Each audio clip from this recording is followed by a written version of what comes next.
4월 1일 수요일입니다. 모든 지각에 뛰어나신 하나님의 평강과 또 위로가 여러분 삶 가운데 충만하시기를 축원합니다. 하나님의 말씀 함께 보겠습니다. 4월 1일 생명의 삶 본문입니다. 신명기 4장 1절에서 14절까지 말씀입니다. 1절과 2절 말씀 같이 읽겠습니다. 이스라엘아, 이제 내가 너희에게 가르치려는 규례와 법대에 귀 기울이라. 그 말씀에 복종하라. 그러면 너희가 살 것이며 너희 조상들의 하나님 여호와께서 너희에게 주시는 그 땅으로 들어가 차지할 것이다. 내가 너희에게 명령하는 것에 더하지도 빼지도 말고 오직 내가 너희에게 주는 너희 하나님 여호와의 명령을 지키라. 모세는 1절과 2절에서 하나님의 말씀을 지켜야 함을 분명하게 얘기합니다. 그 의무를 얘기할 뿐만 아니라 이스라엘 백성들이 하나님의 말씀을 지켜야 되는 이유에 대해서 분명히 밝힙니다. 그러면 너희가 살 것이며, 규례와 법도는 우리가 행해야 되는 어떤 규칙이 아닙니다. 또는 막연한 도덕적인 어떤 사상도 아닙니다. 규례와 법도는 생사가 걸린 문제입니다. 살고 죽는 문제인 거예요.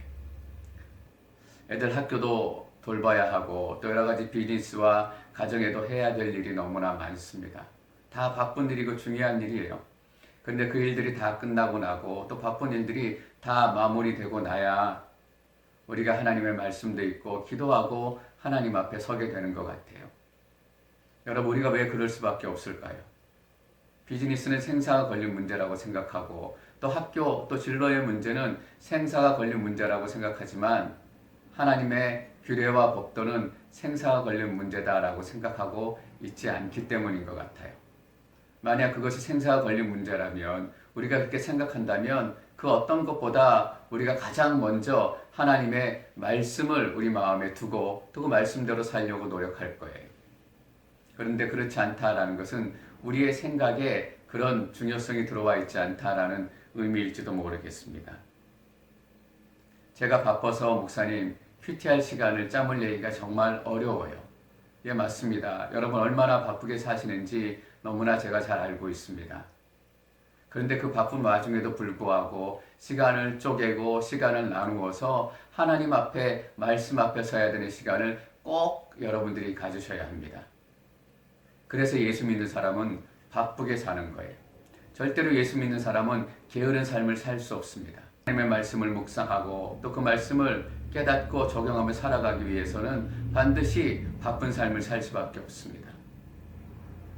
여러분, 그 삶을 산다는 게 생각보다 쉽지 않습니다. 막 급한 일들이 밀려오고 만나야 될 사람들이 찾아오고, 그래서 예수 믿는 사람은 바쁘게 살 뿐만 아니라 매일 결심과 결단을 반복하는 삶을 살아야 합니다. 요즘에 저희 공동체적으로 21일 다니엘 기도운동을 함께하고 있습니다. 매일 기도운동에 함께 하셨던 분들은 먼저 이것을 깨닫게 되셨을 거예요. 매일 한다는 게 참 쉽지 않구나. 매일 그 짧은 시간이지만 시간을 내서 기도한다는 게 정말 마음과 같이 쉽지 않다라는 것을 느끼셨을 겁니다. 그래서 뭐가 필요해요? 결단과 결심이 필요합니다. 오늘 좀 처지고 오늘은 그냥 보낼까? 이런 마음이 들 때 아니다. 오늘 더 열심히 하나님 앞에 서고 하나님 앞에 나아가서 긍휼함을 구하고 기도해야 되겠다라는 결심이 반드시 필요합니다.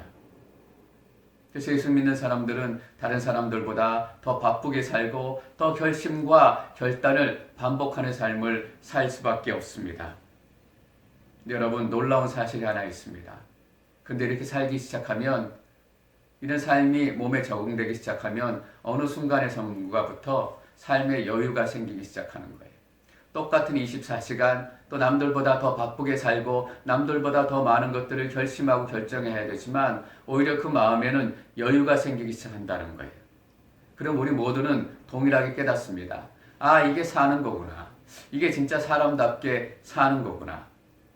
모세는 이스라엘 백성들에게 그것을 가르쳐주고 싶은 거예요. 단순히 건너가서 전쟁을 하고 전쟁을 이기고 이 문제일 뿐만 아니라 규례와 법도를 지키는 삶은 인간답게 사는 삶이다. 정말 사는 것처럼 사는 삶이다. 그러면 너희가 살 것이며, 단순히 목숨을 부지하는 것에 대해서 얘기하고 있는 것 같지 않아요. 여러분, 우리는 목숨을 부지하기 위해 사는 사람들 아닙니다.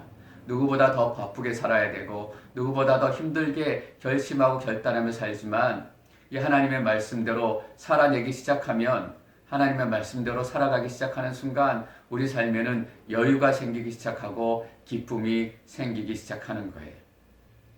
그 구체적인 예에 대해서 3절과 4절에서 얘기하고 있습니다. 3절 4절 읽습니다.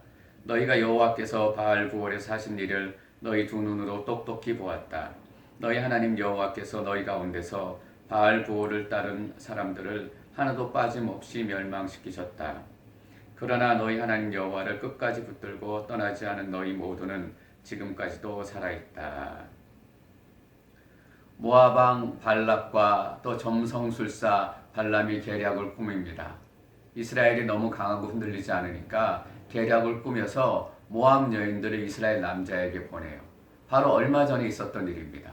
그래서 그 여인들을 통해 이스라엘 남자들을 유혹해서 음란에 빠지게 하고 또 우상숭배에 빠지게 한 거예요. 그 사건에 대해서 얘기하고 있습니다. 그런데 두 가지 비교가 되고 있어요.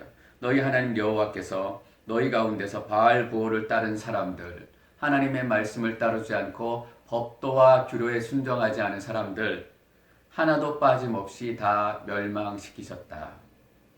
이 사건으로 이스라엘 백성들의 2만 4천 명이 죽습니다. 그런데 4절은 너희 하나님 여호와를 끝까지 붙들고 떠나지 않은 너희 모두는 지금까지도 살아있다. 규례와 법도는 생사가 걸린 문제입니다. 3절과 4절에서 그것에서 분명히 얘기합니다. 말씀에 따라 살았던 사람들, 말씀에 반역했던 사람들, 이스라엘의 공동체의 믿음의 근간을 흔들었던 사람들이 얼마나 다른 운명과 삶을 맞이하게 됐는지, 한쪽은 살게 됐고 한쪽은 멸망당하게 됐습니다. 여러분들에게 다시 한번 강조하고 싶습니다. 규례와 법도, 율법, 하나님의 명령은 그냥 괜찮은 삶, 조금 나은 삶을 사는 방법이 아닙니다.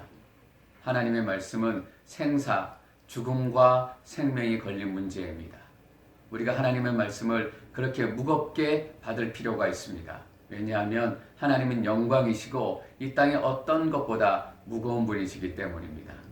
하나님의 말씀은 그 영광의 하나님께서 우리에게 주신 말씀입니다.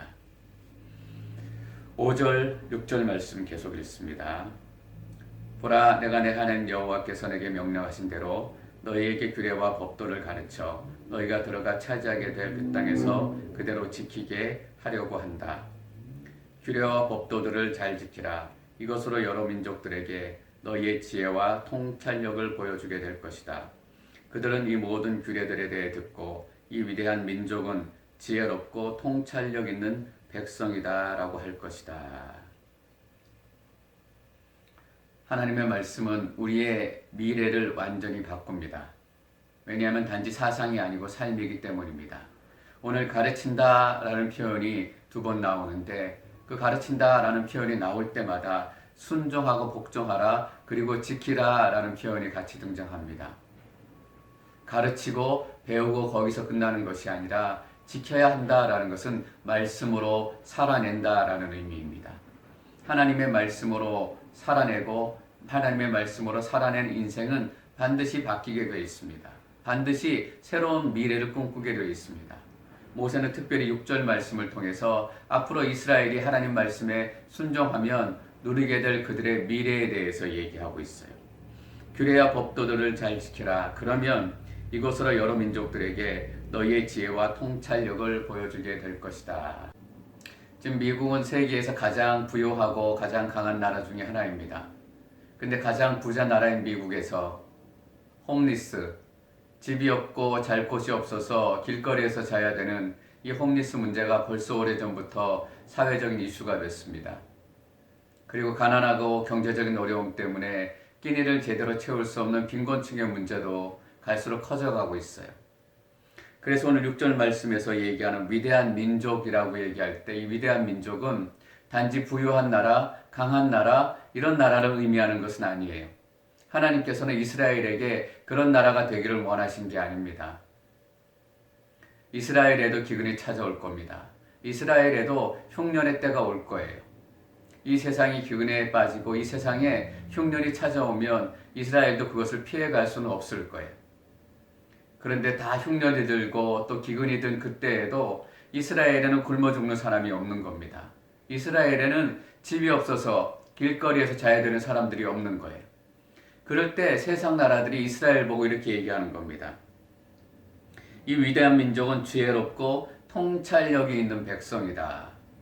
어떻게 이 기근의 때에 굶어 죽는 사람이 없을 수 있을까? 어떻게 이 어려운 때에 집이 없어서 길거리에 자는 사람들이 없을 수 있을까?